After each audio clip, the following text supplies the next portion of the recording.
Hello, everyone, and welcome to Sid's Foodcast, the food podcast where me and my guests would talk about food, our love for food, and everything in the name of food. This is your host, Sid, and welcome to the show. For today's episode, I have Gerard Apurado, and we're going to talk about his life being a pastry chef in Plantation Bay and also his thoughts with the Filipino food scene. Hope you enjoy the episode. Gerard, again, thank you so much for joining the Yeah, show. it's a pleasure, man. Yeah, for people who do not know who Gerard is, he is a pastry chef in Plantation Bay. Of course, there are different ranks about being a chef, where you can definitely Yeah, talk about that one. But more or less, you are a pastry chef in Plantation Bay, correct? yeah, yes. Yes, and really, really intriguing because I want to know more about pastries and this is the pastry world in general. But I'm not so much as a pastry fan. You know, I appreciate a good cake. I appreciate like a macaron or and all that, but I don't necessarily look for Look, it. or Yeah. crave for So it. I Yeah. I, I think this episode that we're gonna have is maybe you could convince me to indulge in more pastries. But Jeez. let's first things first. Why don't you formally introduce to the people who are listening right now who you are and what you do? Hi guys, I am Gerard Aparada. I am the pastry chef here in Plantation Bay Resort and Spa. I've been Um, here. I've been working in Plantation Bay for 6 years already. So basically, our kitchen, our kitchen is a commissary kitchen. So we have four restaurants here. We provide all the desserts, breads, cakes, and pastries in all the four restaurants. But now with the quarantine, we only have one restaurant open, so we only provide the Kilimanjaro Cafe, our own restaurant, with the desserts and breads they needed. And now we started doing takeaways Ooh, from uh, Plantation Bay. Oh, from okay. Plantation Bay. Okay, thank you so much, man. Um, you are a pastry chef. What is your most favorite pastry? Like you can never get enough of. Like You know it what's doesn't like? matter You know where what's it like? is. Doesn't matter Uh, where, but what is your favorite one? I don't think that I have a favorite pastry because when you have a favorite, you limit yourself with one thing and you don't explore already. Mhm. Oh well, for So me, I'm not sure. I love a lot of things, but I have my favorite. For example, my favorite food is always sinigang. I explore a lot. Um, Yeah, I can actually say that my what sinigang is would also my one of my favorite like comfort Filipino food. I would say sinigang as well. yeah, for sure, man. Sinigang for life. But Sinigang. what if you don't have a favorite? Can you give me like a top three that you would like? Hey, Mm. if you're gonna recommend someone or yourself, your family, a kind of pastry that you would that they should try, what would it be? Just give me top three. You don't need to give me any reasons Um, whatsoever. Just top give me three. yeah. Okay. I'll have to say I'm more of a fruit person. I'm not really a chocolate person. I'll Mhm. have to say lemon pie, apple pie, and a fruit tart. I like a tart. I like a good Yeah, tart. yeah, tart. Okay, If if if that's I if I'll give a reason for me because dessert should always clean your palate. oh So basically, fruits or acidic fruits would clean your palate because yes. we have this misconception that dessert uh, here in the Philippines our desserts are rice based mostly. Mm-hmm. If you have noticed, like Yes. when you say a Filipino dessert, there's cassava cake, there's a fried banana, there's what else? Biko. Sapin sapin, biko. So that's our Asian dessert or our Filipino dessert. But for me, dessert should cleanse your palate after a heavy or greasy meal. So more of I would go to fruits as Mm. a dessert. Yeah, oh, that's a good point. I do notice that one when I eat like a lemon based kind of dessert or like some sort of like a tart. Yeah, for our desserts are really heavy. Like when I eat Yeah, dessert, I feel really heavy.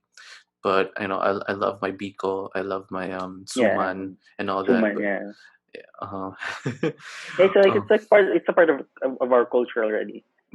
for Yeah, sure. maybe because of our the abundance of our abundance Uh, of rice here in the Philippines. hmm Right, and I guess it's just difference with culture and the type of cuisine that Mm. like a chef like you would make. And what I want to start off with is probably, of course, how did it come about with you becoming a pastry chef? Did you actually aim?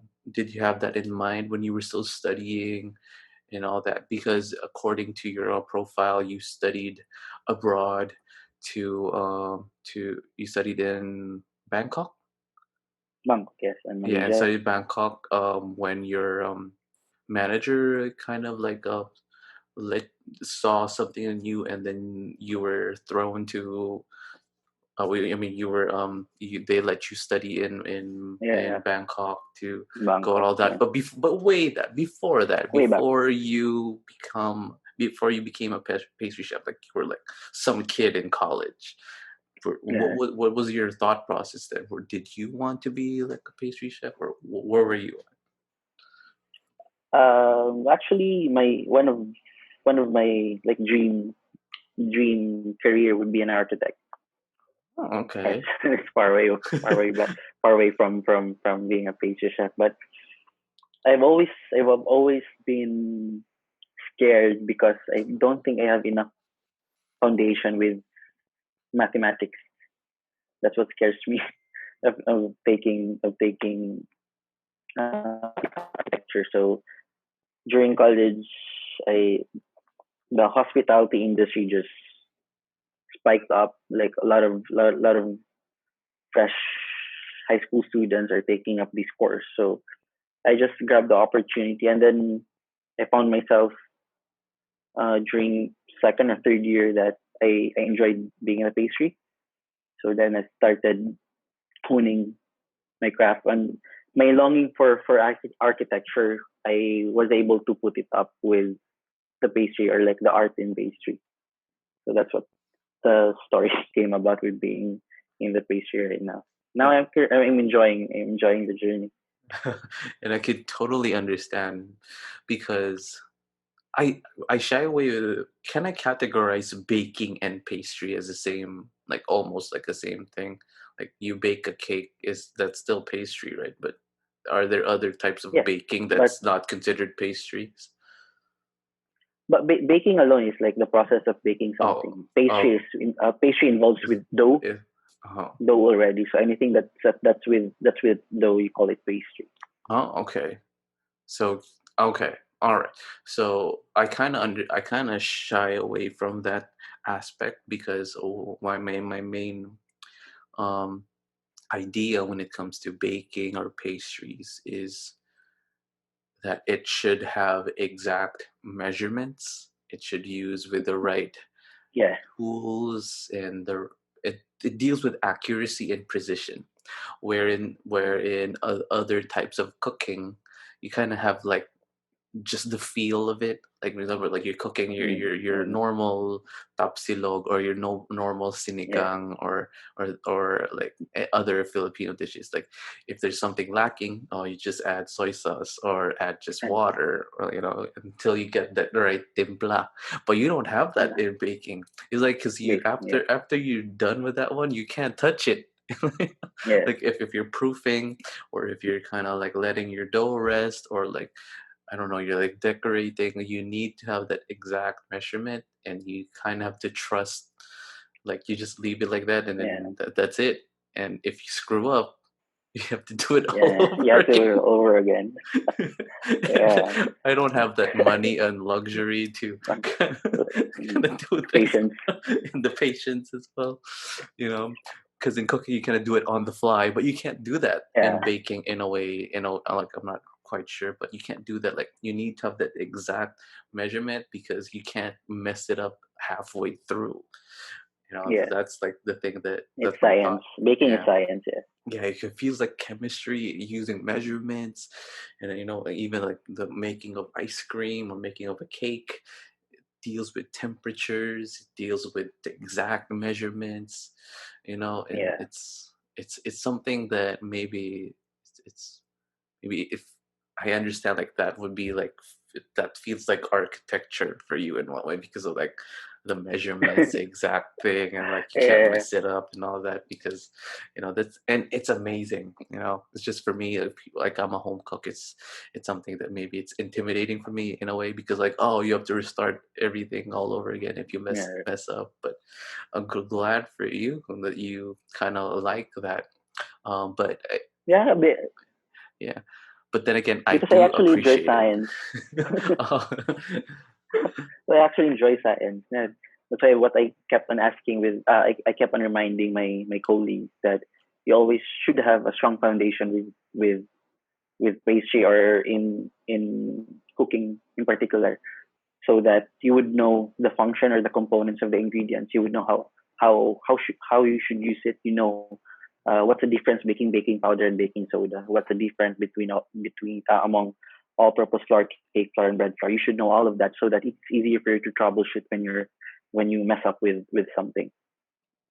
And you don't even, and for me, I don't even know like what's the like that kind of agent. What does it do? The baking soda and baking Yeah, powder. But again, it makes magic. It's sometimes that's yeah, it really comes out like the artistry so much as in making dishes, but there's just a lot of artistry in making pastries. It's yeah, colorful, it's bright, it's something that people would really look forward to. It could be a centerpiece. It takes a lot of yeah. creativity and control and accuracy when making pastries. But when it comes to your range, have you made what is usually what have you made so far? Have you made all types of pastries, or what? Or wait, to rephrase the question, what kind of pastries do you usually make at work? Let's start with that. Actually, uh, uh when you're a pastry chef, you there's a lot of categories. Like if you're a chocolatier, you're focusing on chocolates. If you're on more on sugar, you're focusing on these sugar artworks. And your Mhm. pastry, for me, it's more of like doing desserts and cakes. I'm more inclined to making desserts and cakes, because there's also like a baker. The baker is the one who makes breads. That's what they focus on. But for me, I'm more inclined of making the um modern desserts and pastries. And I could just imagine how difficult it is, especially if it's like a high demand, a lot, pre-COVID, there's a lot of people, there's like an event and you have to make those types of pastries, Yeah, and then during function, but control now con yeah, controlling the temperature and all that one, like, and making yeah. it beautiful for every single thing. And I guess that could be very exhausting or challenging, but that could also be like some sort of motivation or a thrill to make it. Yeah, I actually enjoy when we are busy. I don't know.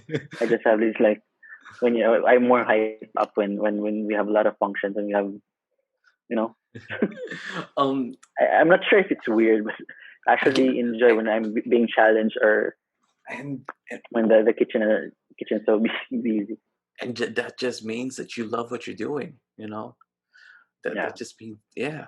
And more of you as a pastry chef later on, but I want to know you as more as an individual who loves pastries. Food.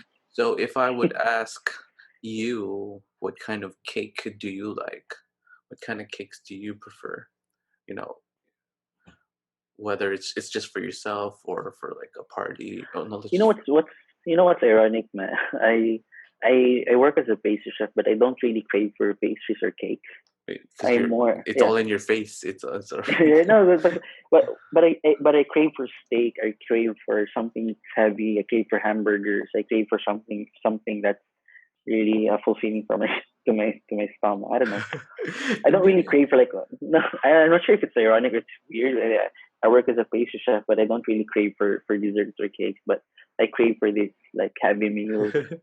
I guess it's because it's also different. Probably like when chefs cook all day, they cook all day, and then when they go home, they don't want to cook. I guess it's not the Yeah, same so you because just like grab something along the way and just fill our stomach. yeah, and then maybe that's the thing too. Like if you've been facing cakes, scones, and all that for 8, 12 hours a day, you wouldn't want to like crave the same exact thing as Yeah, well. but yeah. um, but for me though, I don't indulge with the cakes, any type of pastries that often. I would have this like ice cream sandwich here and there, but not so much as like a cake, a cupcake, the uh, and all those things. Not, it's because I don't particularly like sweets. Mhm. But there are those types of desserts that I do really like. For example, like I like biko. I like I like biko. I like mochi. Mochi, yeah. Yeah, mochi. From Japan. I like mochi. I like biko. Um, I don't know if you know this, but the umasi, the with the peanut. Nasi Mm-hmm. with a peanut filling, yeah.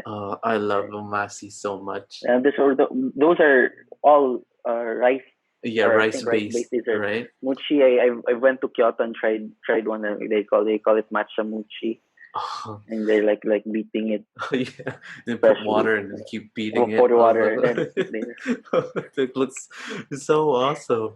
I uh, love those kinds of things, but also when it comes to like more Western stuff, I um is pastries.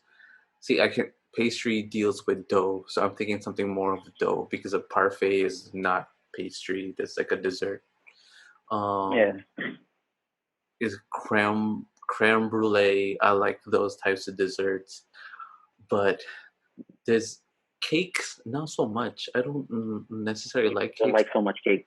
Yeah, but I do like. There's one thing about a red velvet cake that I really love. But my wife told me that there's nothing special to it. It's just food coloring, I guess. Yeah, food coloring, and But I actually most of the cakes have histories. Like they mhm. have like the story to tell, but only the red velvet. If my memory serves me right, only the red velvet cake doesn't have really a story to tell. Like it's just Really? it just pop out in one American movie, and it's just a food coloring, just like with cocoa powder and just the usual cake, and we call it red velvet because of the color. Yeah, but I don't know. Maybe it's just the color, but I appreciate a good red velvet cake, especially with some sort of filling. Yeah, that's and other than that, like that's what I like. That's why oh wait, sugar cookies, but that's not a pastry. I like sugar cookies a lot. There's not a lot of sugar cookies though in Cebu, I think. I'm not sure, but I Yeah. like a good sugar cookie. Not like the or normal one. I like the sugar cookies. And yeah, and I guess um if ever one is want to explore the world of pastries as a consumer, not I want to talk more about people who want to be a pastry chef later on, but for a person who wants to explore pastries, um where do you think that they should look for? Maybe in Cebu, or maybe yeah, Hmm. let's start in Cebu first. Where can they find like, oh, maybe I want some pastries, and it could be like in the Julie's Bake Shop or like some high end store. I'm not sure how to answer the question. No, because Cebu for me is more like a melting pot of cultures. Like there's no, I'm torn between like Cebu alone with um if in defining its identity in the culinary industry. Yeah, because Cebu is for me it's a melting pot of cultures. A lot of people are coming here for work and are coming here for in settling down. Mm-hmm. And unlike other regions in the Philippines, they can define when you go to one good example, when you go to Bacolod, you say inasal, you say what else in Bacolod, you say KBL, you say kansi. When you go to Iloilo, there's batchoy. So here, we call it when you go to Cebu, there's lechon, but everyone knows how to roast a lechon in the Philippines. whole in Philippines. So I've struggled so much with um, maybe because we're so westernized Mm-hmm. that we're having hard time defining our identity somehow. For sure. I definitely understand, especially in the urbanized areas in Cebu Yeah, City. And I guess there's just a lot of things to offer. And then I guess like if I just think of pastries in general, I always think of hotels for yeah, some reason. exactly. Like There's no oh, such thing like a Filipino like pastry that's um like an independent store in that's like store. yeah. No, but There's like a you know what? cake store. There's like a Yeah, cupcake cake store. store. Yeah, but And that's why when asked questions, this is like way off the topic. When asked questions with why is Philippines or the Filipino cuisine is having hard time in in in making like the big thing in Asia or like because mhm. like Like when you say Japanese putting cuisine, the name in in the then, map. Mhm. yeah, like Chinese cuisine, there's Thai cuisine, Vietnamese cuisine. All of these cuisines are really like a lot of them sprouting already in the rest of the world. So for me, I just find three reasons why I just find three reasons why it's so hard for the Philippines to be the next big thing. One for me is we Filipinos we easily adapt. Mhm. Like we when someone goes to the United States and when they come back from the States, we speak very fluent in English already. Mhm. And like when you go to Japan, when you go to Thailand, you have to adjust. When I go to Japan, like I have to adjust and learn to speak their language for us to be able to communicate. For The sure. second reason I see is uh, I'm not sure if I can remember that we have a food history when we were taught in high school or in college or something.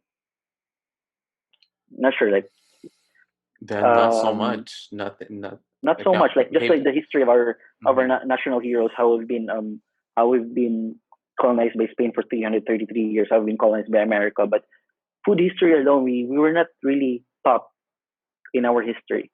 Just one example. I'm not sure if you know sisig. Yeah, CC. Sisig, sisig is old. We usually pair it with rice, right? Here, Mm-hmm. let's say like it's a like a normal thing that we you pair sisig with an egg on top, like Mm-hmm. serve it in sisig. But not, I think only few people know that sisig is a appetizer. Yeah, it's a salad. I think It's it a was even salad. called. Yeah. Like it came from the old Tagalog word which means sisigan, which means to make it sour. Mm-hmm. So the old sisig is like you chop the boiled pig ears and you toss it in vinegar, and that's sisig.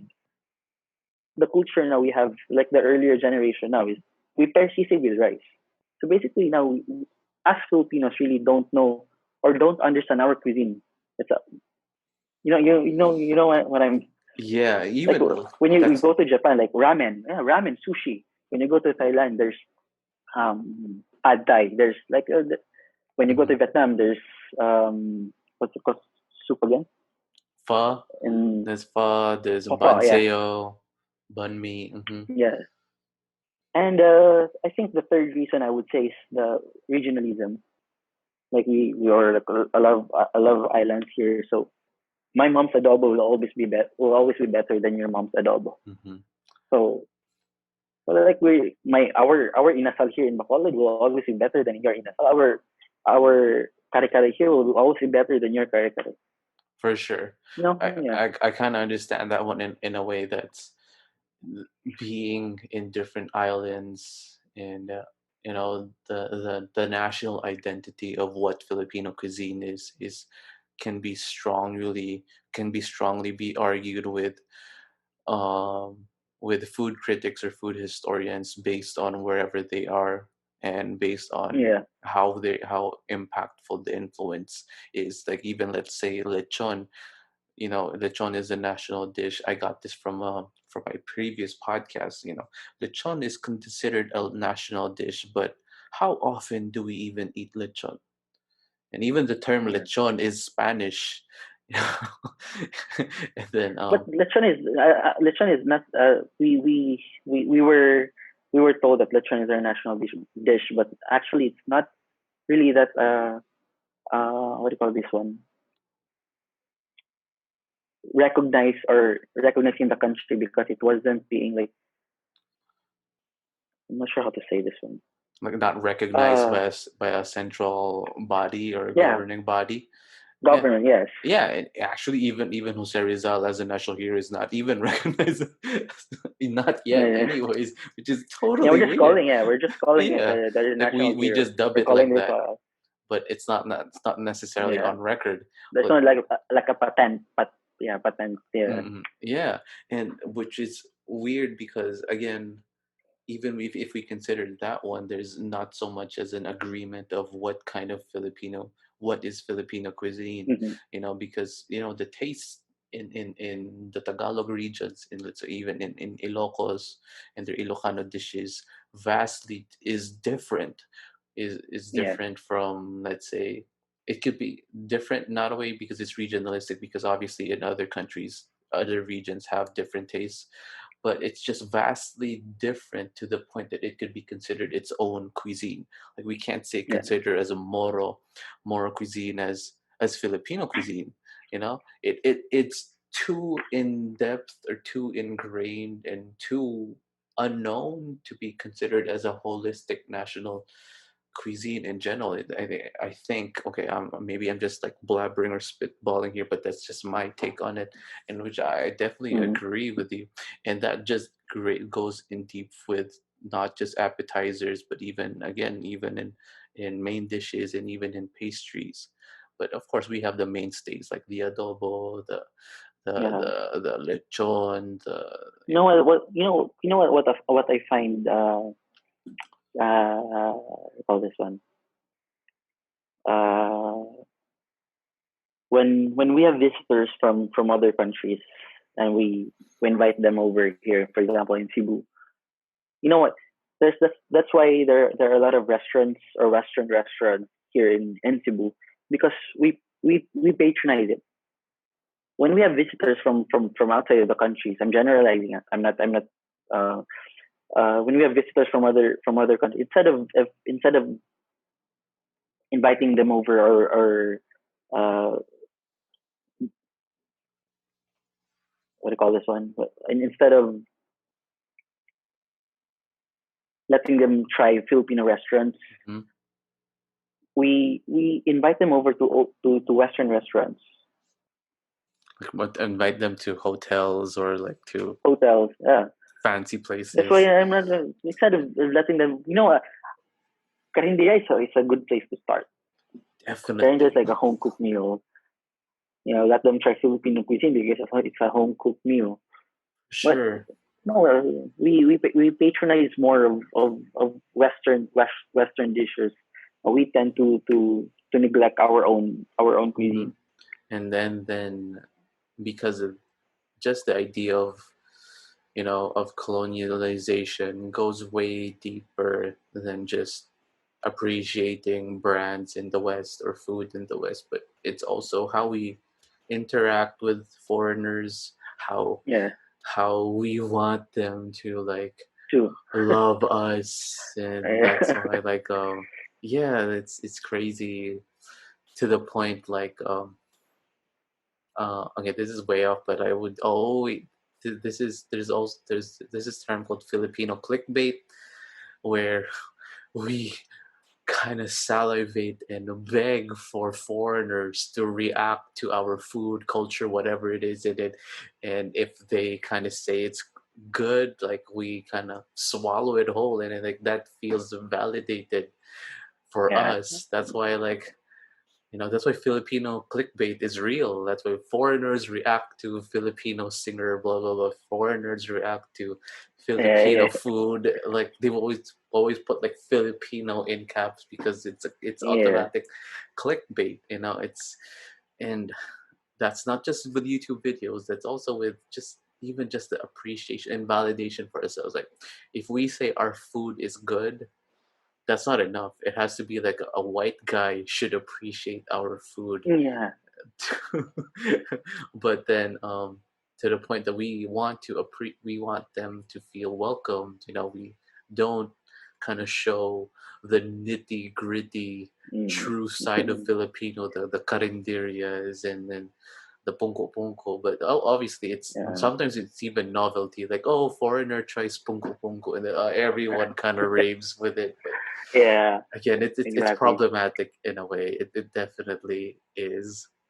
But of course we should do our part, me and everyone else who should do our part to elevate Filipino food culture Yeah, and all types of things. But maybe this is just my way of recording food stories, like yours. That's interesting because of you definitely are well um, decorated as a pastry chef, and you've tried a lot of, I guess, of you're exposed to Western types of pastry desserts and even Filipino desserts, and you studied in Bangkok.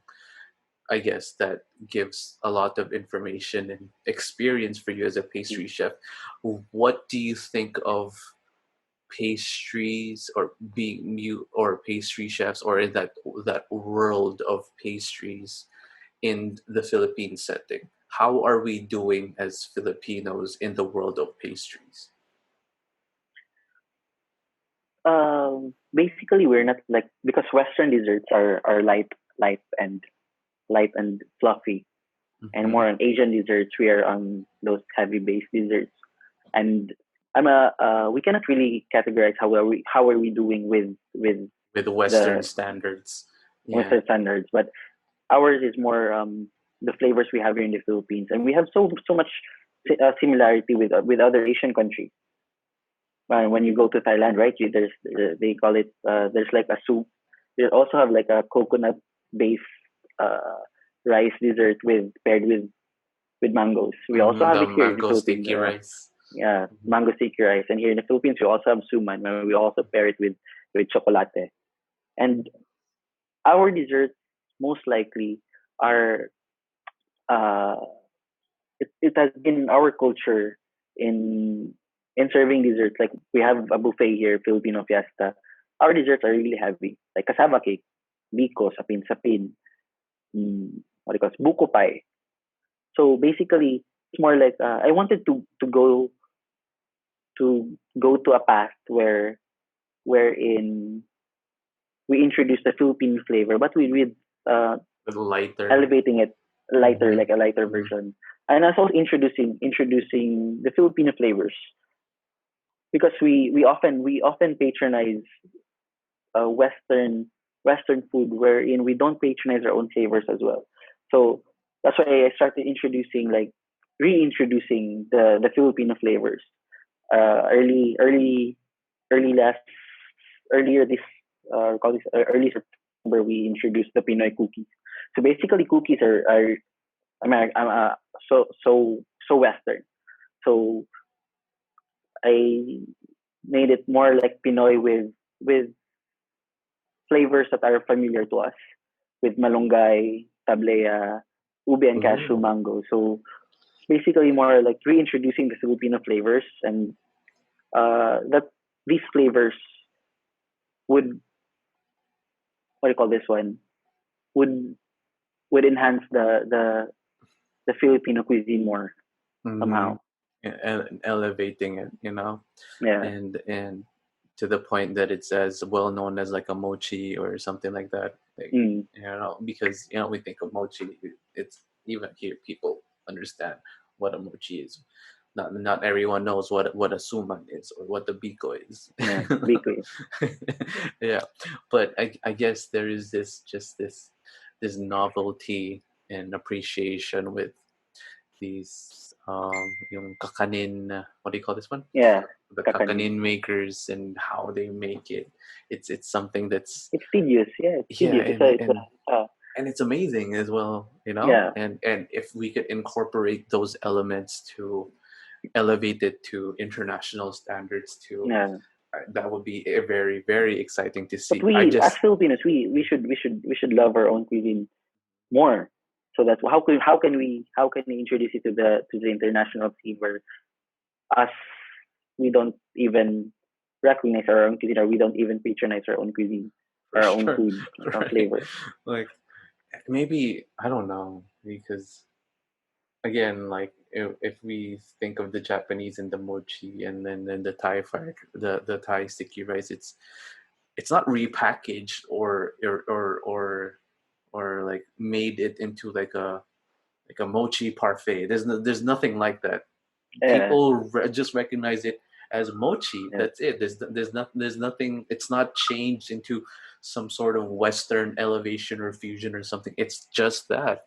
And why can't we think of biko as just like that? Like that yeah, is already accepted as you yeah, don't have to make it into a I don't know like a biko. I don't know, biko smoothie yogurt. I don't know what it is. You don't need to do that one, but maybe it's just yeah. appreciation, Mm. understanding, and I guess that comes with us, which is a very, very difficult and long process of Yeah. patronizing who I'm we not sure if are and you've what we do. I'm not sure if you've heard of Toyo Eatery. It's a Toyo eight. restaurant in Toyo Eatery. It's a restaurant in Manila. Because I've always had this fascination of trying restaurants whenever I travel. So Mm-hmm. whenever I heard that Toyo Eatery won, I think they are 40 top 50 best restaurant in Asia, and they're the only restaurant that was listed in 2019. Oh If I'm yeah. not mistaken. Oh, I saw. Because I remember yeah, them. Okay. because Yeah. in 2017 or 18 it was Gallery by Chele. It's owned by Chele Gonzalez.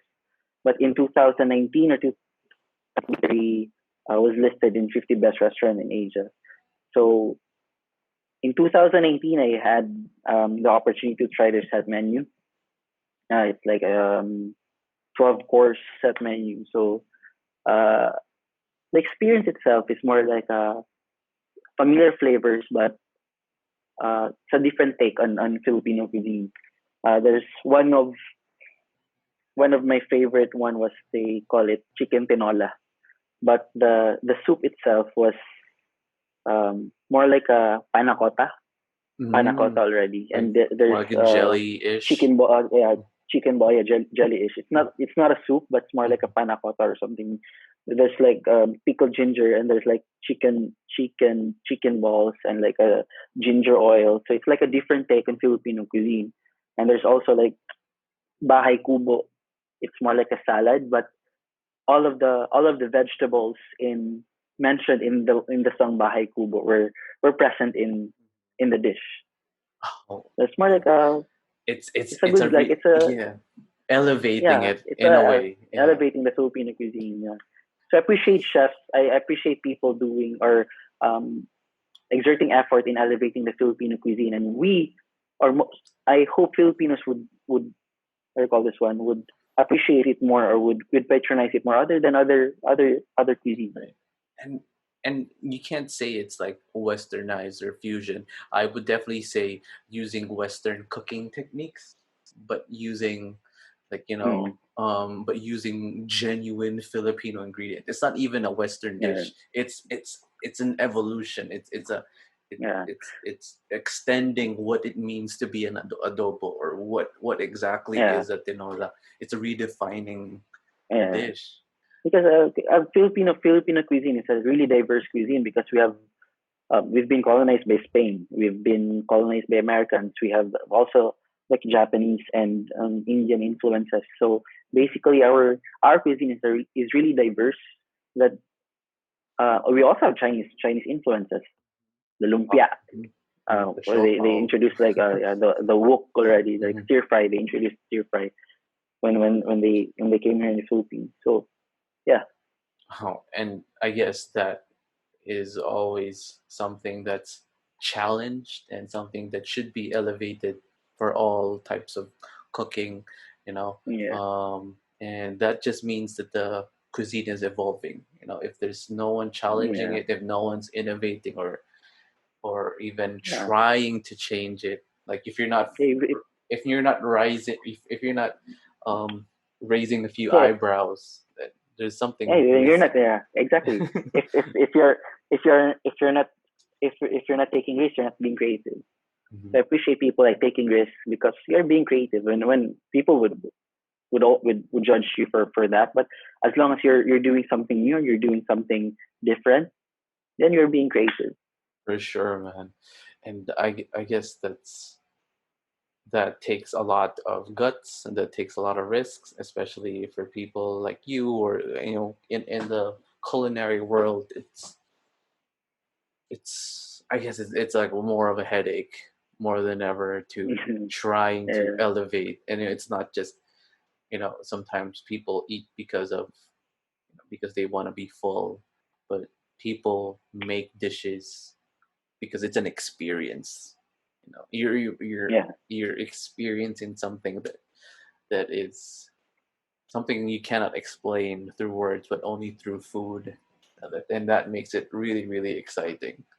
And um, I guess for in your world in pastries, you have definitely made more strides to elevate it. And I guess like for me as a person who loves to eat, is exciting to see your reiteration or your interpretation of a biko or your own interpretation of a sapin and making it and elevating and redefining what is a biko or what is the sapin sapin. I can't even think of how do you extend it, but that's going to be your problem as a pastry chef. And I think since you appreciate challenges, then then how do we elevate a biko even further? Yeah. You know. That's a good. Yeah, that's a good question. I might think about that. How to elevate become.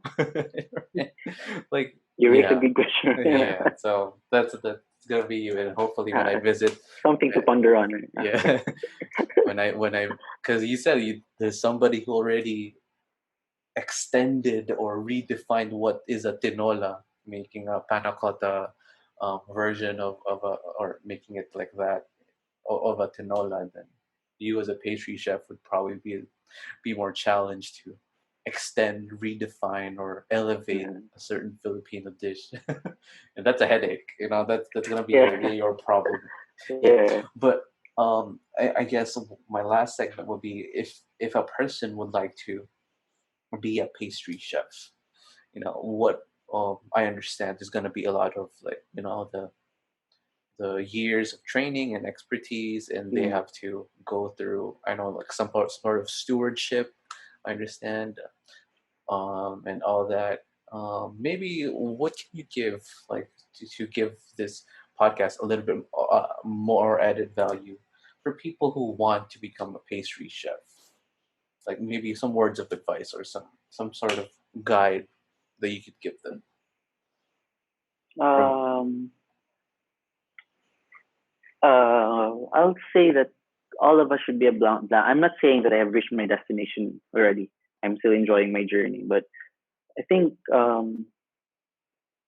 if you want to be a pastry chef, or I would say if you want to be a chef in general, I would not generalize like being a pastry chef, but to be a chef in general, you have to be a blank tablet. You have to absorb everything uh, because this person will always have a different experiences than you have, and this person will will always have a different experiences than you have as well. So when you absorb your learning. So for me, uh, I've always had this eagerness to learn and to learn from the people and to expose myself to different things. That's why when I'm not sure how much money I've spent with trying restaurants and Same, man, same. I'm not sure how much money. Maybe I find it really expensive, but somewhat there's like you, you have to be inspired. You just like for me when I I eat or when I try a restaurant, it's you're enjoying the food, but as much as possible, I want to be inspired with some. I don't want to copy ideas. You have to be inspired. Like I don't know how to explain that one, but yeah, you have to be inspired, and also never be. You have to share ideas as well, Mhm. because when you share ideas, you're not limiting yourself in just one box. Because way back, chefs would often like, this is my recipe. You can't I learn have a like good the recipe secret. for cake. There's a secret. I don't want to share it for you, but if you're being selfish with that recipe, you're putting yourself in a box, For sure. because that's one. This is the only creative thing that I can do. Whereas if you go the other way around, when you share this recipe, I will share this recipe because I know I can do better than this. I can create something better than this one. I can be. I can do. You have this. We call this one idea of doing something better because you've shared something to other people. For sure. And and, You know and, what I and mean? I guess also sharing is a different type of of learning as well, as I would say, because absorbing knowledge can definitely, obviously the purpose of it is just to learn, but you actually learn something as you continue to teach someone as well, because Yeah, as you're trying to explain something or trying to share like an ingredient or sharing your knowledge, you kind of fortify, or like you're kind of mastering your skill, because if you can't teach yeah, it, then obviously you don't know your recipe or skills very well if yeah, you can't teach it. And that's just, I guess, that goes to show that learning, would never stop, even if yeah. you're a chef. It's part of the process. Exactly. I Yeah. read more books. I've always I always go to bookstores and buy some books. And when you read a recipe, don't just copy a recipe. Unlock the technique that the chef showed to that recipe. You don't want to just copy a recipe. Right, make it your Yeah, own. you have to like, because you have to read the procedure for you to unlock something what he has done different from the other recipes. That's why. And you try. Oh, obviously it's always, yeah, that's what I said, like it's making it yourself, like making it, understanding not just the ingredients and all that one, maybe trying to have this some sort of deeper understanding on what you're Yeah, doing, how the process, and how it makes it wonderful, yeah, or what makes a recipe great. Oh, thank you, man. There's just a lot of things that I do yeah, appreciate that you've said. Just the world of pastries, or in food in general, is something really exciting for me. To the In a perspective of an eater, yeah. of a person who Yeah, loves to talk about. if you have seen my Instagram, it's all about food. I don't know. Yeah. Yeah, because you know what's my take on that, man? Because there's pros and cons in social media. Like there's a lot of fake news like spreading faster than the truth. So what my take is, I ha- I would like my social media to be a source of information. It would be informative, and it's about food. So, but from my point of view, it's more like a retention. Mhm. Like It's more like, when I travel and when I travel and ask what's this, what's the story of this food and blah blah and things like that. So when they share it, I often write it because it's more mhm. like a retention in my memory because I'm writing it.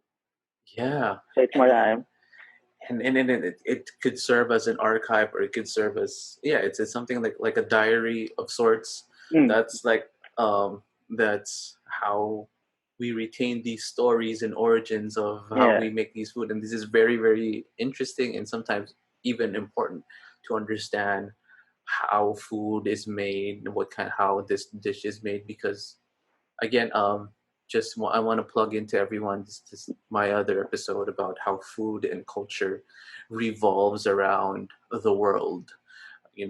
How we talked about how a single coffee bean has started a lot of wars, has started Mm. colonialization, has started slavery, and how tea is coveted, and how how empires are made because of tea and spices.